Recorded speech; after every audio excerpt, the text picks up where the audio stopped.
নিচ দিয়ে একটি রাস্তা চলে গেছে, উপর দিয়ে হাইওয়ে আর নিচ দিয়ে ব্রিজের নিচ দিয়ে একটি রাস্তা।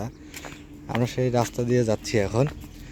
এটা একটা নতুন অভিজ্ঞতা বটে যে ব্রিজের নিচ দিয়েও যে একটা পাকা রাস্তা রয়েছে, আর উপরে চলে গেছে। দেখেন, এটা আগের ব্রিজ, এটার পরে রাস্তাটা পরে ওই পাশে চলে গিয়েছে, ওই পাশে দিয়ে এখন রাস্তা। আমরা এখন এই ব্রিজের নিচ দিয়ে, এখান দিয়েও কিন্তু এটা তো বন্ধ, এই যে এখান দিয়ে তো ভ্যান ট্যান যেতে পারে, গাড়ি টাড়ি যেতে পারে নিচ দিয়ে। এটা আপনাদের দেখাচ্ছি।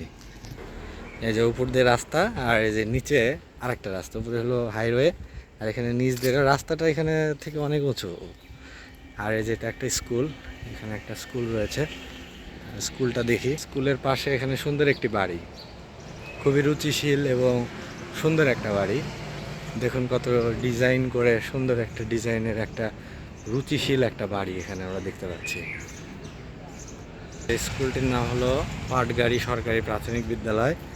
সব বাংলাদেশের সব প্রাইমারি স্কুলের প্রায় একই সেটআপ, একই রকম সবগুলো দেখতে। একটা দেখলেই বোধহয় আপনাদের সবগুলো দেখা হয়ে যাবে। এটা হলো স্কুল, একটা সরকারি প্রাইমারি স্কুল এখানে, এবং রাস্তার পাশে অবস্থিত। দেখুন ওই যে ওখানে রাস্তা। এখানে স্কুল ক্যাম্পাসে গেটের পাশে একটা গাছ দেখলাম, এই গাছটার নাম আমার সঠিক খেয়াল নাই। এটা কি গাছ, কেউ জানলে বলবেন যে এটা কি গাছ। এই গাছটা এখানে দেখতে পাচ্ছি, দুইটা গাছ আছে এরকম। দেখুন এই গাছটি, এটির নাম আমি সঠিক বলতে পারছি না, কি গাছ আপনারা যদি জানেন তো আমাকে বলেন। এই যে ক্যাম্পাসটা তো একবার দেখালাম, তবে এই পাশটাতে ফুল ভিউটা দেখাই। আর যে পাশে এখন বড় রাস্তা চলে গেছে, এই পাশে কিডস কর্নার, শিক্ষার্থীদের খেলার জন্য জায়গা। রাস্তাটা দেখি তাহলে, এই পাশে এখানে সুন্দর একটা ব্রিজ হয়েছে বড়।